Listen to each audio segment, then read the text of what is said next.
بسم اللہ الرحمن الرحیم۔ حضرت ابراہیم علیہ السلام ابھی تک اولاد سے محروم تھے۔ ایک روز حضرت ابراہیم علیہ السلام نے خدا تعالیٰ کی بارگاہ میں فرزند کے لیے دعا کی اور اللہ تعالیٰ نے ان کی دعا کو قبول فرمایا اور ان کو تسلی دی، اور یہ دعا اس طرح قبول ہوئی کہ حضرت ابراہیم علیہ السلام کی چھوٹی بیوی حضرت حاجرہ رضی اللہ تعالی عنہ حاملہ ہوئی۔ بی بی حاجرہ رضی اللہ تعالی عنہ کے ہاں بیٹا پیدا ہوا اور فرشتے کی بشارت کے مطابق اس کا نام اسماعیل رکھا گیا۔ حضرت حاجرہ کے بطن سے اسماعیل کا پیدا ہو جانا حضرت سارہ پر بے حد شاک گزرا۔ حضرت ابراہیم علیہ السلام کی پہلی اور بڑی بیوی قدیم سے گھر کی ملکہ، حاجرہ چھوٹی بیوی اور ان کی خدمت گزار، یہ سب باتیں تھیں جنہوں نے بشرا تقاضے کے پیش نظر اسماعیل علیہ السلام کی ولادت کو حضرت سارہ علیہ السلام کے لیے سہان روپ بنا دیا تھا۔ اس لیے سارہ علیہ السلام نے حضرت ابراہیم علیہ السلام سے اصرار کیا کہ حاجرہ اور اس کا بچہ اسماعیل میری نگاہ کے سامنے نہ رہے، ان کو علیحدہ کسی جگہ لے جاؤ۔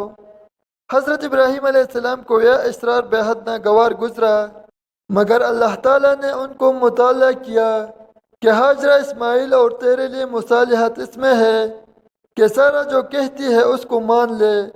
حضرت ابراہیم علیہ السلام حضرت حاجرہ علیہ السلام اور اس کے شیرخور بچہ اسماعیل علیہ السلام کو لے کر چلے اور جہاں آج کعبہ ہے اس جگہ ایک بڑے درخت کے نیچے زمزم کی موجودہ مقام سے بالائی حصے پر ان کو چھوڑ گئے۔ وہ جگہ ویران اور غیر آباد تھی اور پانی کا بھی نام و نشان نہ تھا۔ ابراہیم علیہ السلام نے ایک مشکیزہ پانی اور ایک تیلی کھجور بھی ان کے پاس چھوڑ دی اور پھر منہ پھیر کر روانہ ہو گئے۔ حضرت حاجرہ علیہ السلام ان کے پیچھے پیچھے یہ کہتے ہوئے چلی آئی کہ اے ابراہیم، تم ہم کو ایسی وادی میں کہاں چھوڑ کر چل دیے جہاں نہ آدمی ہے، نہ آدمزاد اور نہ کوئی مؤنث و غمخوار۔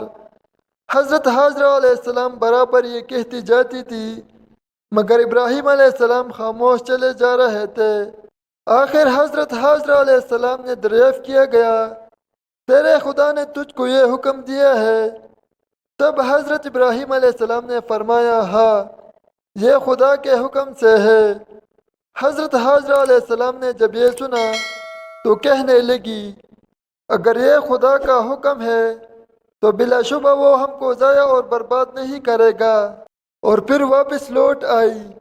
تفسیر ابن کثیر میں لکھا ہے کہ جب بی بی حاجرہ اور حضرت اسماعیل علیہ السلام کو حضرت ابراہیم علیہ السلام ایک درخت کے نیچے چھوڑ کر چلے تو ان کی طرف کوئی التفات بھی نہ کیا، تو بی بی حاجرہ رضی اللہ تعالی عنہ نے عرض کیا، اے خلیل، آپ ہم کو کس کے سپرد کر کے جا رہے ہیں؟ فرمایا، اللہ کے سپرد۔ بی بی صاحبہ نے عرض کیا کہ اللہ تعالیٰ نے آپ علیہ السلام کو یہ حکم دیا ہے؟ فرمایا، ہاں۔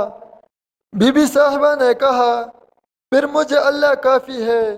اور جب پانی کی تلاش میں مردہ پہاڑی پر آواز سنی تو خاموش ہو کر معلوم کیا کہ یہ آواز کہاں سے آ رہی ہے۔ معلوم کرنے کے بعد آواز کی طرف آئی تو دیکھا کہ زمزم کی جگہ حضرت جبرائیل علیہ السلام ہے۔ انہوں نے بھی بی بی صاحبہ سے پوچھا کہ تم کون ہو؟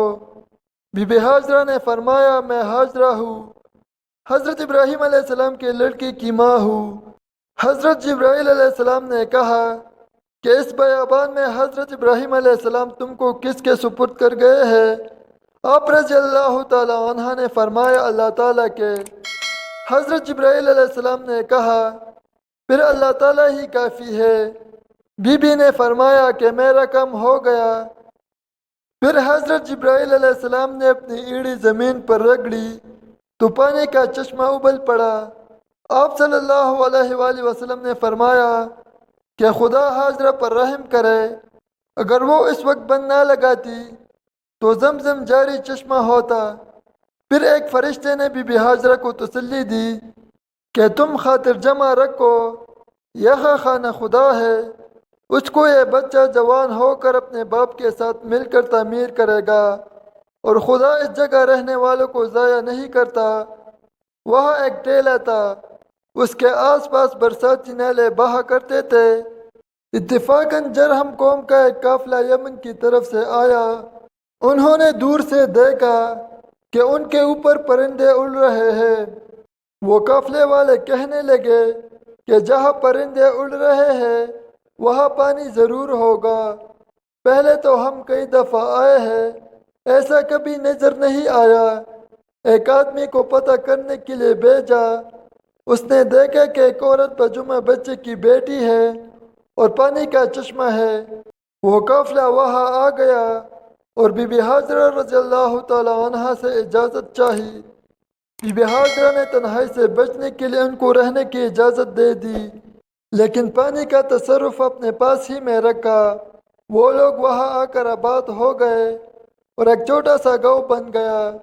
کچھ اور لوگ بھی وہاں آ کر بسنے لگے۔ حضرت اسماعیل علیہ السلام نے ان لوگوں سے عربی سیکھی۔ جب ختنہ کا حکم آیا تو اس وقت حضرت ابراہیم علیہ السلام کی عمر 80 برس تھی، اور قصص القرآن میں ہے کہ اس وقت حضرت ابراہیم علیہ السلام کی عمر 99 سال تھی۔